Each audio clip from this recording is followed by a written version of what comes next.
Welcome, Greg. I am so honored to have you today. Thank you. I'm excited to be here. Well, we have, I believe, something in common, which is my passion for the sustainability and environment and growing things. Hmm. So maybe we could take a step back and we could share with the audience your story behind Urban Farm. About between urban farm and farming. I've been interested from a very early age at growing fish for food. At the age of 9, I had fish aquariums. At the age of 15, I started my first business. I used to clean, service, and build fish ponds in Phoenix, Arizona, with a specialty of growing backyard or building backyard aquaculture ponds for people to grow food in. I was like 15, 16, 17 years old doing this, and people would pay me to do it. Go figure. And in 1981, I designed a what we would now call a regenerative farm on paper because it didn't make sense to me that a fish farm would grow fish, harvest the 30% meat from the fish, and throw everything else away, wherever away is. And this has been with me for the entirety of my life. And in 1991, I discovered something called permaculture. Are you familiar with permaculture? I like Yes, I've heard of it, but I'd love for you to re-educate me on it. Perfect. I like to call it the art and science of working with nature. You know, we human beings, we think we know how to do it better than nature. And I have news for everybody listening. Nature's going to bat last. Nature will always win. So we have to figure out how to work in the flow of nature. So my definition of permaculture again is the art and science of working with nature. So how do we get in the flow and work with nature? And so I discovered permaculture in 91. I also discovered a couple of other things in 1991. I discovered a book called Ishmael by Daniel Quinn. It's a fiction book with a conversation between a gorilla and a man, and the gorilla is the teacher. And he's talking about how our food system came to be what it is today. And I really, really connected with that book. That's an extraordinary book.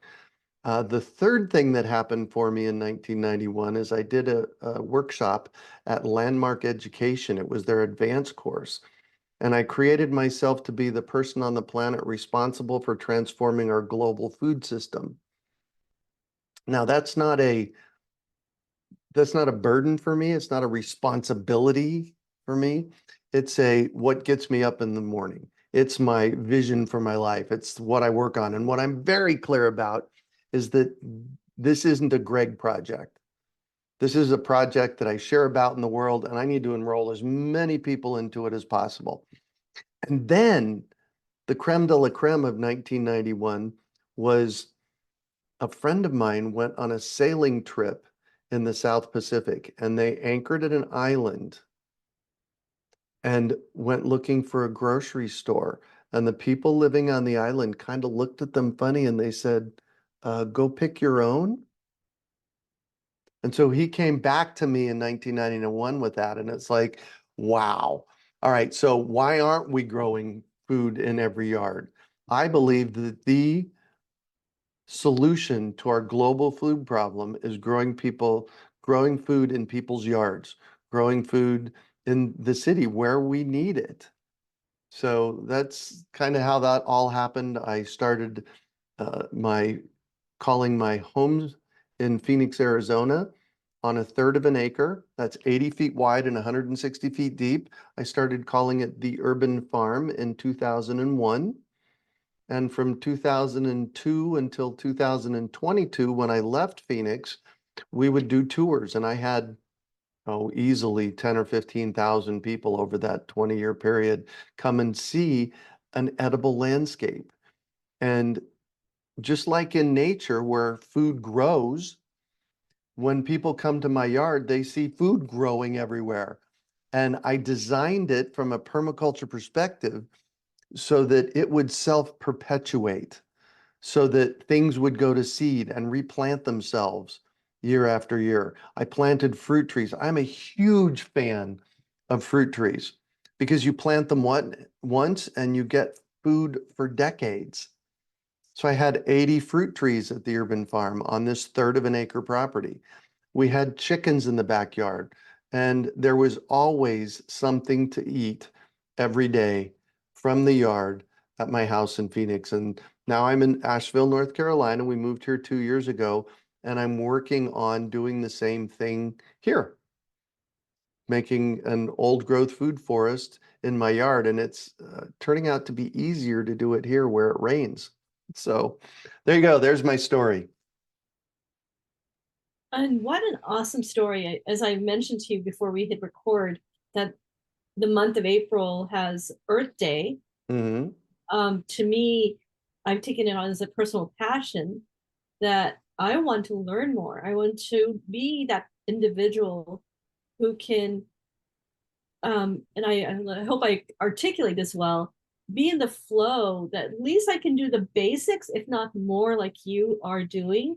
But when Hmm. you word flow, that mindfulness teacher in me tuned in, because the notion that we can work with nature and yet be scientific about it Hmm. is um, a path that definitely feels that's more in alignment with long-term sustainability. Yeah.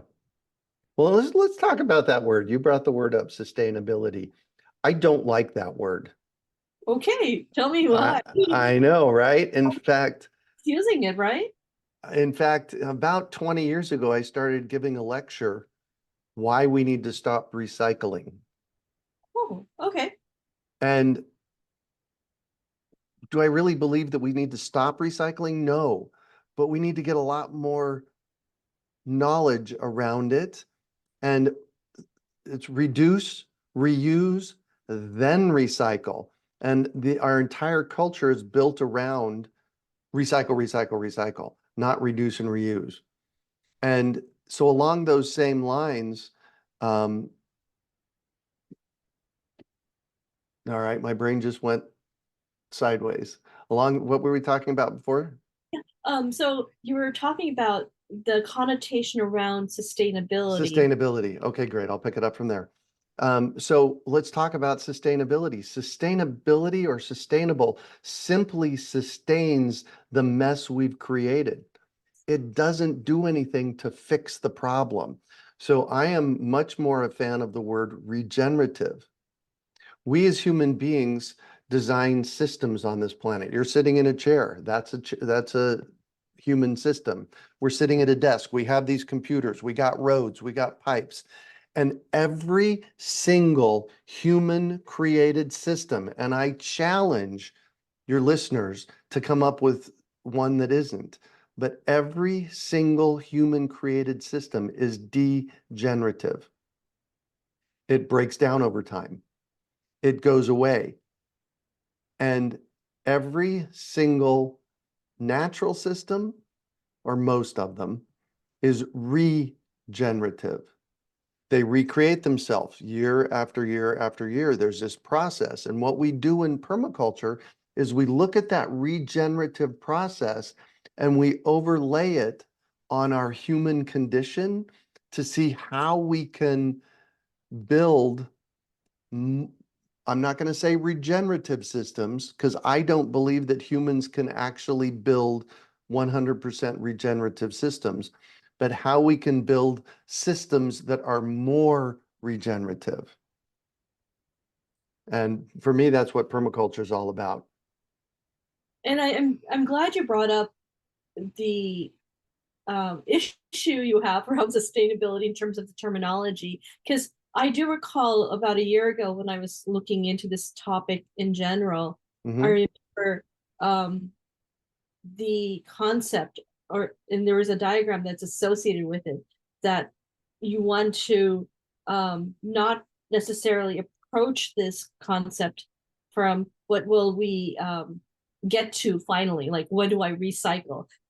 Why not approach it from, like maybe this is a simplistic example, but like at home, the straws we have are made out of something that will become part of earth naturally. So it's made out of organic materials. And yes, it's not always fun sipping out of the straw because it does melt at times, but at least it's not going to hurt the environment through yet more plastic. Yeah. Yeah. Yeah. Well, and there's new studies coming out. Something like 90% of all the stuff we put into our recycle bins never gets recycled. Okay, I'm so glad you went there because my previous guest on this topic had also enlightened me about that. And she's an activist who had went in as far as talking about there's a systemic issue that we need to take up on a higher level in Mhm. terms of how we can influence the system. When it comes to recycling, I had shared, and I'm shared with you, that I get so passionate, like cleaning everything out, making sure I put in the recycle, yelling at my son, going, go put this in the recycling bin. And then when I hear stories about it doesn't even make it to a recycle place, that, It's heartbreaking. it's heartbreaking. But I mean, yes, I live in a progressive area in San Diego where maybe things are a little bit better than the rest of the planet, but nonetheless, it breaks my heart. Yeah. A friend of mine did some research, wrote a book. I can't remember the name of the book, about 15, 20 years ago. And he did research on where all the plastic was going. And he found that 15, 20 years ago, it was being, all the ships from China were bringing stuff here. They were putting it on the ships, shipping it back to China. And you know what they were doing with it? They were burning it for fuel. Exactly. Just insane, the stuff that we do with. Yeah, the term that comes to mind, and I'm sure you've seen this happen in real life, is out of sight, out of mind. And Mhm. it is um it's offensive to the human intelligence that we really do that. Yeah. Yeah, So and this is what I sit with every day, and this is why I do what I do, yeah, yeah, to educate people on how to do it better. how to do it better. Even before we hit record, I was telling you that right now we don't necessarily have the financial means to do the gardening that I'd like to do, but Mhm. I mentioned the soil, and you gave me some great tip about getting the soil prepared, so to speak. Mhm. You want to Um, hear it again? yes, go ahead for anyone All who. right. Yeah, for anybody that's listening. So the most important thing that you can do when building a garden is put healthy soil in place. There's 5 components of healthy soil. Dirt is one of them, and the dirt is what you have in your yard. It's very dense. It's usually broken down rock, and there's generally not much that will grow in it. Although it's mineral dense, it doesn't have the other 4 components to make it be able to grow healthy plants. So dirt, airspace, water, organic matter, and everything that's alive in the soil. Those are the 5 components of healthy soil. And the really cool thing is that the way to fix broken dirt is to add lots and lots and lots of organic matter. And so one of the things that I suggested for you to do, you have a backyard that uh, you want to eventually grow something in, but you don't have the capacity to do that right now. This is a perfect solution. You basically set it up like a forest. And what I'm suggesting for you to do is get a load of woody mulch, wood chips. And there's a website out there called chipdrop.com. And you can coordinate with a tree service to dump a load of woody mulch in your front yard. And you usually get about 20 cubic yards, which is a lot, until you actually get it in place. So what I suggested for you to do is to put 12 inches of woody mulch in the place where you want to eventually grow your garden. And what it'll immediately start doing at that interface between the dirt and the woody mulch, it starts breaking down and making super healthy, incredible soil. This was one of the first things that I did when we moved to our new farm in North Carolina, is I started putting down woody mulch where I want to put my gardens. And so this happened maybe 18 months ago when I started putting the woody mulch in place. And I was out there digging, and we're expanding the garden area, and I was out there digging in the woody mulch, and about 3 or 4 inches down, it wasn't woody mulch anymore. It was really nice, healthy soil. So essentially what you're doing is you're setting the space up in your backyard with a foot of woody mulch.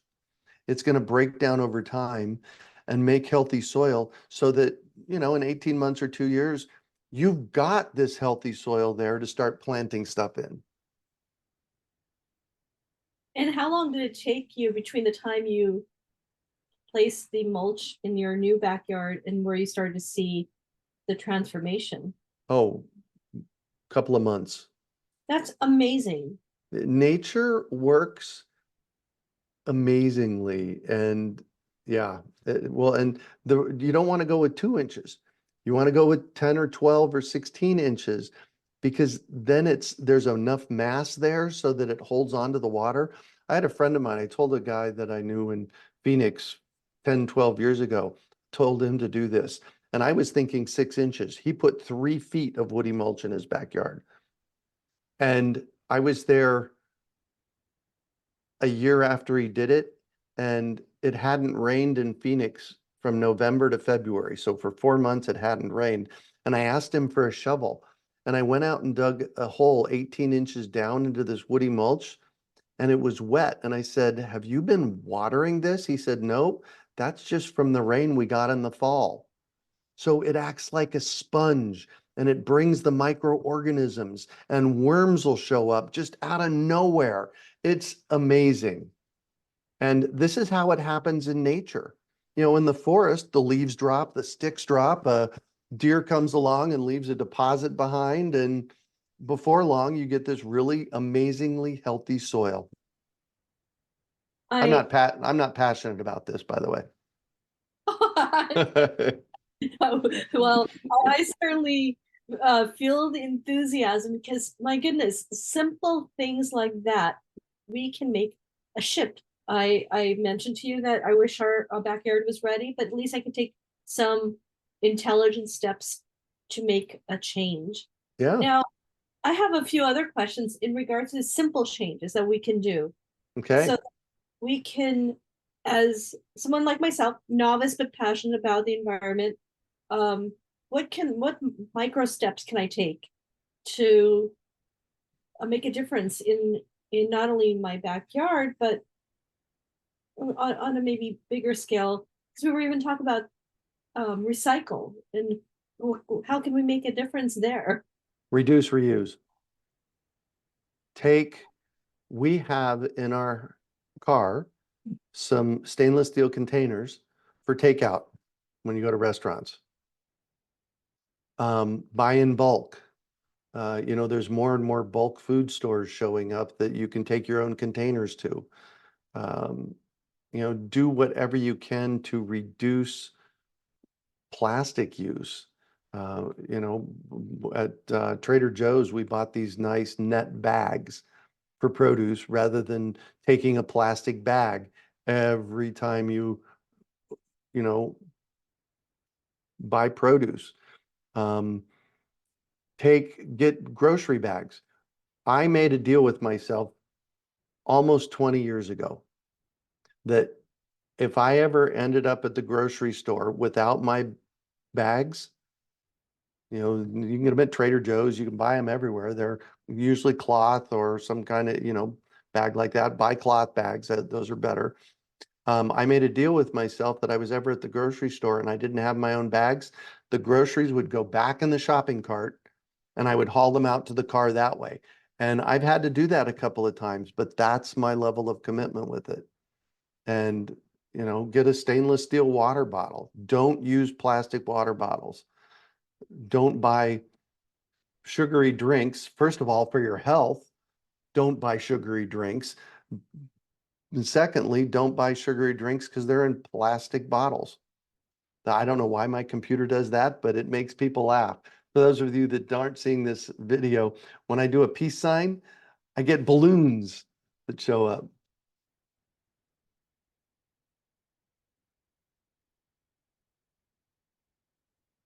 You're muted all of a sudden.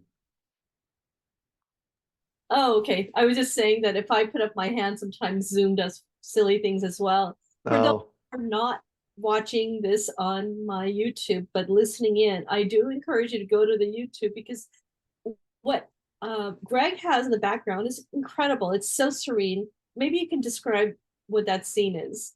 it's my front yard, and this is looking west. And in the foreground, there's some pampas grass on the left, and some gladiolas on the right that are in bloom.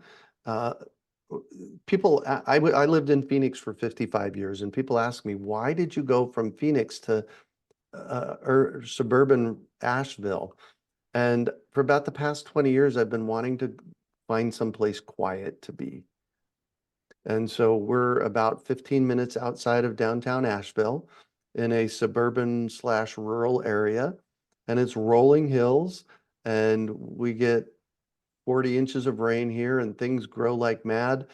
And one of my big goals is to see how much food I can actually grow, of my own food that I can actually grow.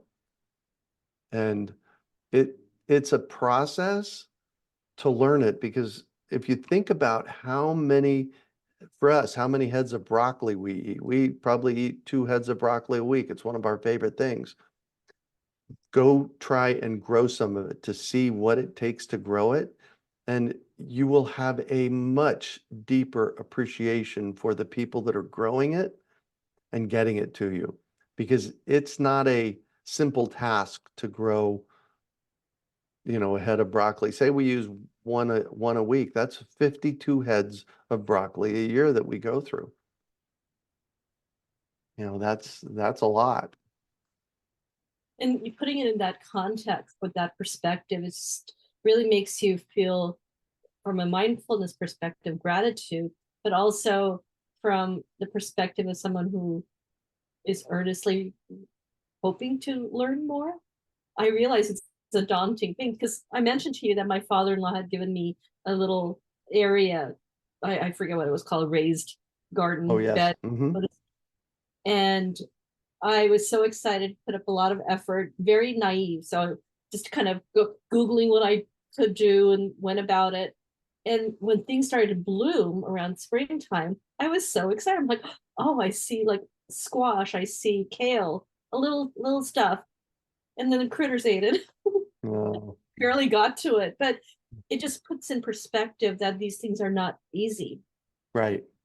Exactly. It takes an effort and a commitment. Yeah. Now, when you were describing flow, maybe you can go a little bit back into that.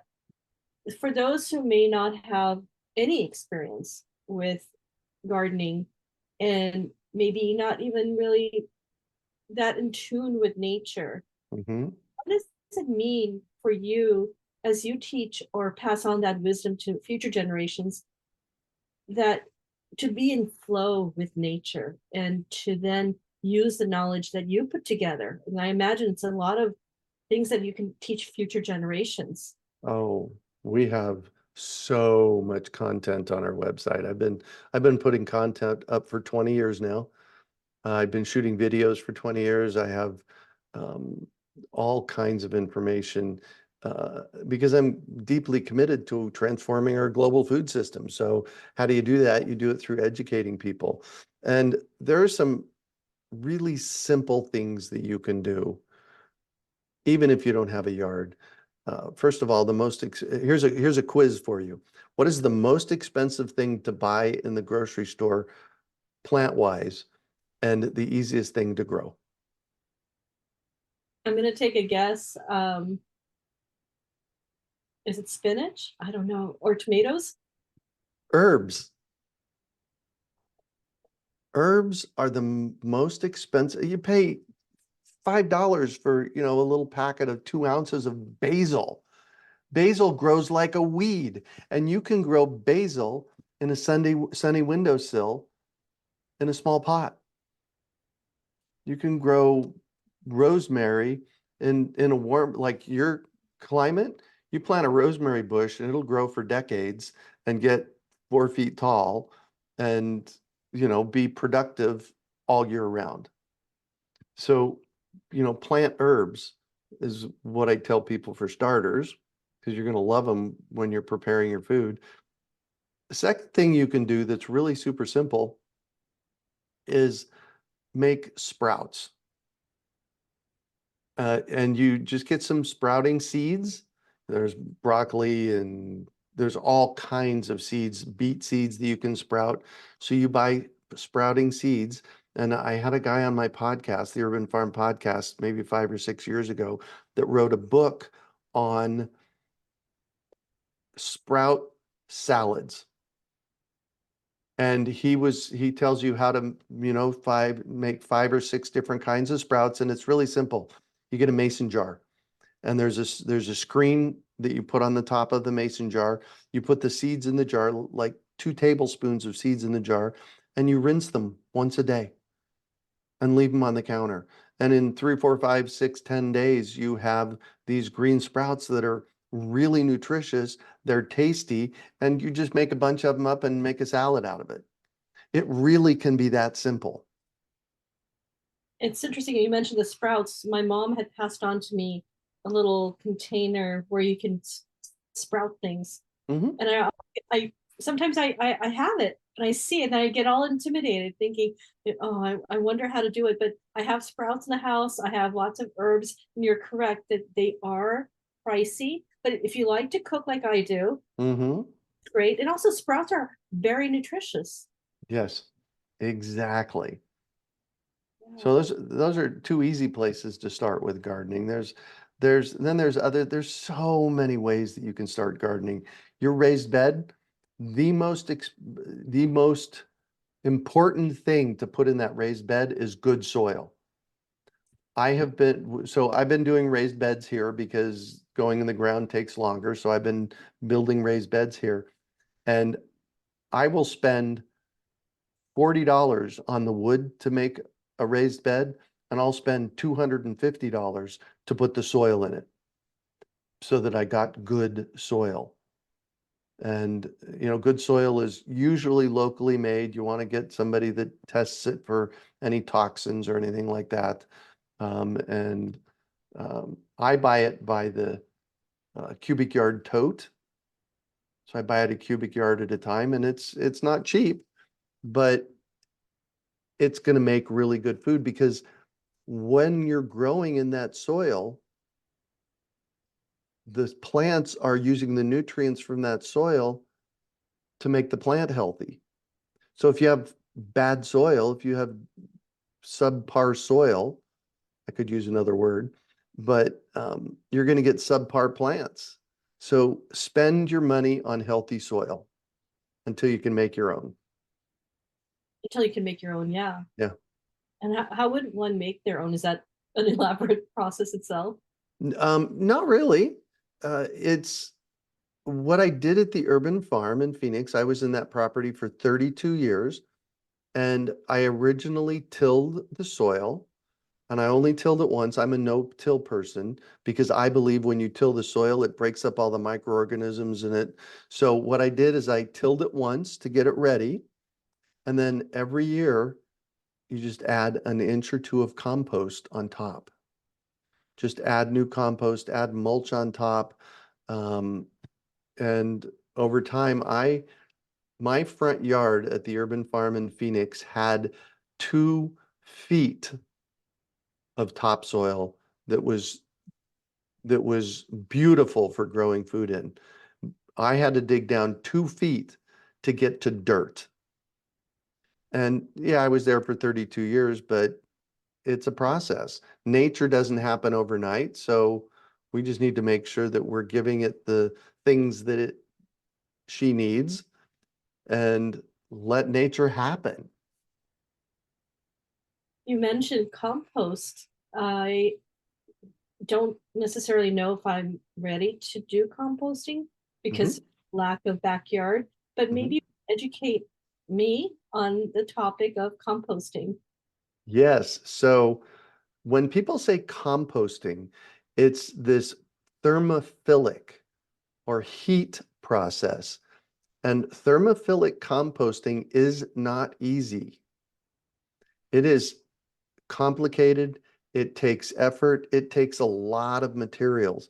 If you're going to hot compost, which is what people traditionally think of, if you're going to hot compost, you need a space with material that is 4 foot by 4 foot by 4 foot. That is 64 cubic feet of material.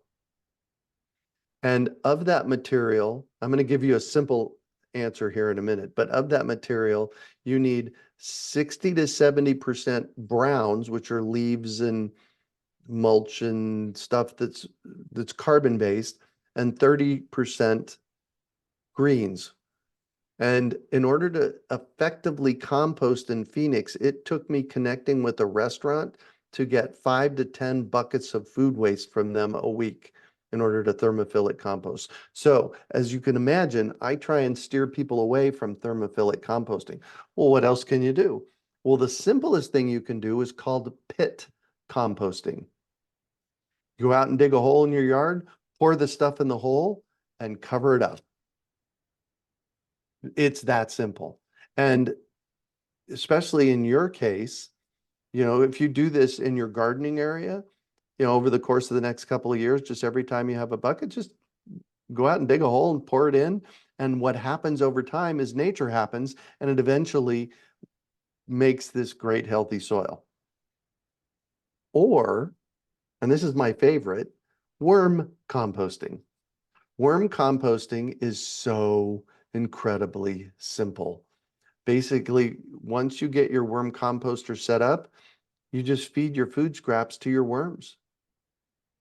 And in 6 to 9 months, you have this amazing, they call it worm castings, it's worm poop. They also call it gardener's gold. It is microbial, it's full of microbes and full of nutrients. And in San Diego, it would be super simple for you to do something like that. So worm composting. Posting. And I've seen at more like earth type stores, that there are a lot of them out here along the beach, little containers that are called compost containers. Yep. Are those? I know what that system is. Oh yeah. Yeah. So I've had this person on my podcast from that organization in San Diego. They are doing community composting. So there's a community composting program in San Diego where you drop off your food scraps and they take it and they turn it into compost. And then I think you can get compost from them. I'm gonna probably try to make sure I get that information from you. It's of all places in San Diego. Nice. Right, exactly. Yeah. I've been to stores where you see these physical devices where you could throw things in to compost. So It's, yeah. it's not composting. Oh, it's not. Oh. No, I haven't found a physical, because what they say is put your food scraps in this machine and in 3 days you'll have compost. Compost doesn't happen in 3 days. Compost happens in 6 to 9 months. Oh yeah, yeah. So I checked out some of those machines recently and they're not necessarily bad. They're just not composters. And they're basically, the ones that I looked at were dehydrating the food and turning it into, a powdery thing, which might be really good for a worm bin. Do that first and then anyways, yeah. Well, that is very informative for me because I've seen those things and I've wondered if I should get it. I love the idea though, I could just dig a hole because I've been doing that. I had a neighbor who has this incredible garden and she was very knowledgeable and she would tell me that, but I didn't know the science behind it. I'm like, she has a great garden. She knows what she's talking about. So I will continue practicing that or do it more often. And Awesome. have you heard of the concept? Because I have a couple of them. Aerogardens that sit on Oh, your yes. What are your thoughts around Aerogarden? What's the best type of things to grow in them? I have a couple, but I seem not to have the green thumb. Yeah. They take attention, just like anytime you have a plant, it takes attention. You need to make sure it gets watered and handled and nutrients. And um, I have been growing food since 1975. And in 2010 or 2011, right around that time, a friend of mine sent me an email with a tower garden.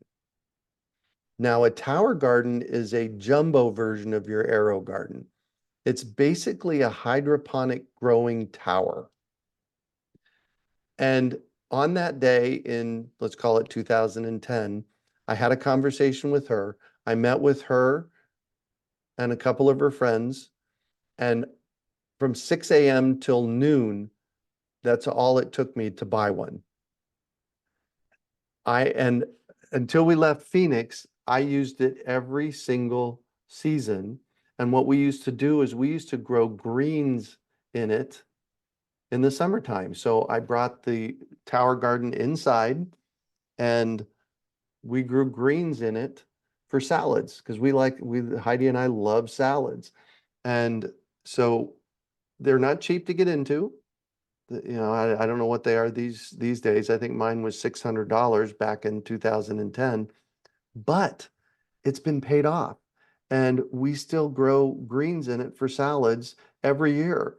And it costs me about $50 a year for their nutrients. So I think it's Aerogardens. It's just another way to grow food.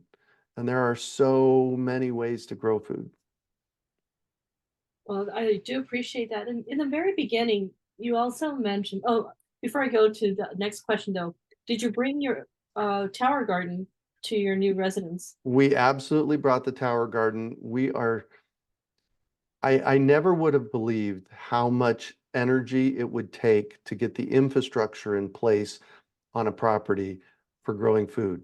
So the house that I lived at in Phoenix, I was there for 32 years and food just grew. And that happened over the course of the first 10 years that I was there. Moving here, there was no infrastructure for growing food. We had no garden beds, no chicken coop, no fruit trees in the ground. So it has taken a massive amount of energy to get our food growing infrastructure in place. And we're getting close. I'd say within 6 months to a year, we'll have all of our structures in.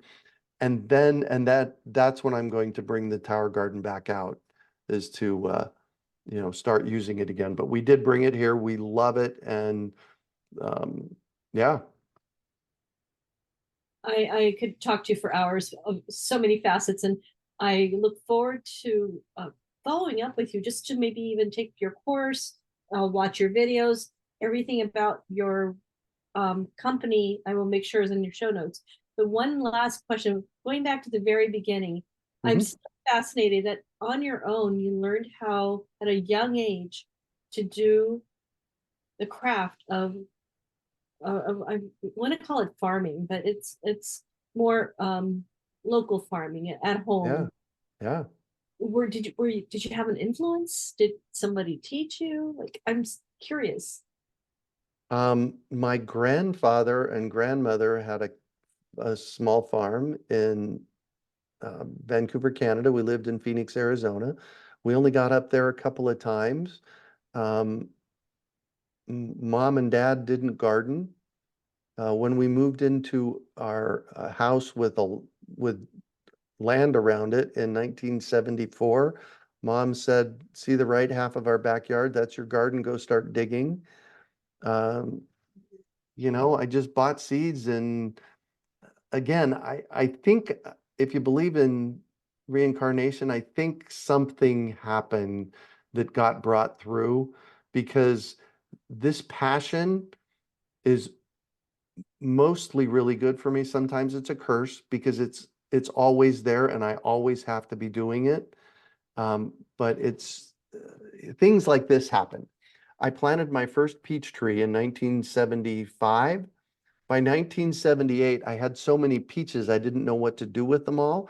And I said to my friend Tim, "Hey, Tim, I, I have no idea what to do with these peaches." And he said, "My mom can teach you how to can." So I learned how to can when I was 18 years old friends, from my friend Tim's mom. So yeah, I live a life. I live a very interesting life. Things just seem to align. When and I've come to learn how powerful my words are. You have to be very careful about what you say in the world. And this really came to light about 5 or 6 years ago. I run a fruit tree education program in Phoenix. I've been doing it now for 25 years, and I have a whole team of people that I work with. And about 5 or 6 years ago, kind of behind my back, the team members started calling the garden gods into play. And it's like, hold on, what are garden gods? And they said, Greg, when you say things, they happen. Things just, I'll say, what if we do this? And the universe aligns and delivers this. And all of a sudden we're doing this. And it happened over and over and over again with my team in Phoenix, and they took notice. And just magic. So be careful with your words. And I think it's just in me. It's just in me. It's, who I am on the planet to talk about food and good, healthy food and how to grow it. And it's just here. I think it's profound. It to me, it was immediately clear as soon as you said that story in the beginning that Mhm. there's a deep spiritual connection there with you and Earth. Yeah. And it's a gift. Honestly, it's such a gift because I talk about a lot about people's desire to find their purpose. And hmm while I feel like I've intuitively been aligned there, hmm I'm also aware how frustrating it can be when you don't feel that sense of purpose in life. But for you, it feels like it was so seamless that, yeah, I It mean, I'm was, a believer in reincarnation. So absolutely, there's some connection there. yeah. Well, and here's what I tell people that are struggling with that, finding there's pick something. Because when you pick something, there's power in that. When you're sitting there, well, should I do this or well, should I do that? Or, maybe I'll pick this. No, pick it. Fully put 100% pick it. I can't tell you how many times in my life that I've done, oh my gosh, wouldn't it be great? I did this. Wouldn't it be great to gold plate slinkies? The slinkies, perfect boomer toy, right? Eh, total flop. But I picked it and I did it full out until it didn't work. I've had over 30 businesses in my life. I've been self-employed since I was 15, and magic happens or it doesn't. I had I had a business that I started in 2003, and it was a urban farm nursery, and we were raising organic 4-inch plant starts for people. And the first year we decided that we were going to do 80,000 plant starts. Not 8,000 plant starts, not 800 plant starts, but 80,000 plant starts, right? And we go through this process, we're raising them up. They look great in January. They're too small to sell. In February, it rained every weekend. And when it rains in Phoenix, people don't go out. So they weren't buying plants. So I ended up giving away 50,000 plant starts in March. And, if I would have let that stop me, then I wouldn't have gone on to the next one. So I've had failures like that. That was a massive failure for me, but it lived in the realm of fully choosing, this is what I'm going to be doing right now. So my piece of advice for people is pick it fully 100% until it doesn't work or you change your mind, but be in the pick. And just what you were saying kind of ties back to that point you just made about being conscious. So it sounds like you are consciously allowing yourself to pick something, but you're also being very conscious with your words and your choices, because that's energy.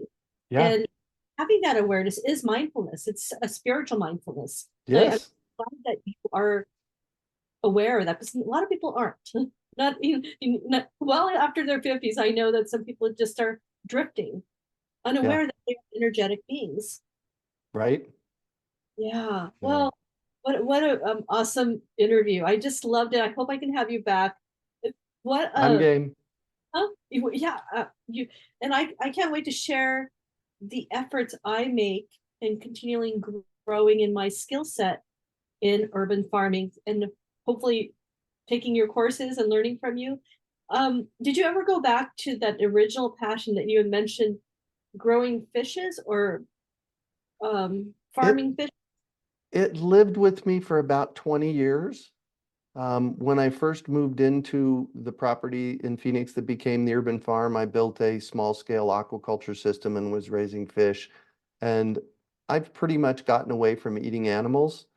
I'm not completely a vegetarian, but I'm mostly 98% a vegetarian. So I'm just not a fan of eating animals anymore for mostly political reasons because I don't like the way they get treated. But Yeah. I still know how to do it. I could still set up a aquaculture pond today and run it and it would grow fish.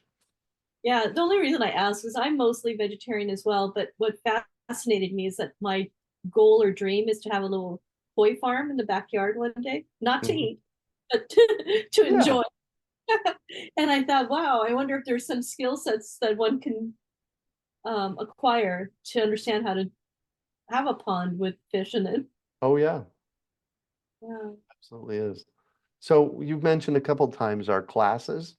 yes. You've mentioned a couple times our classes. We have many online classes. We have several online courses. What I would like to do is invite anybody listening to go to healthysoilhacked.com. And I've put together a series of uh, videos and some content on how to grow healthy soil, which is this is the most important thing we can be doing.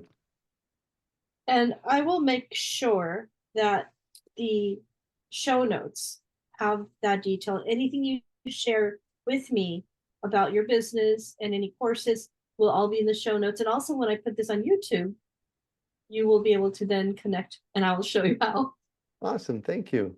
content. But thank you. And thank you for being a representative representation for Earth Month. Earth Day should be Earth Day every day.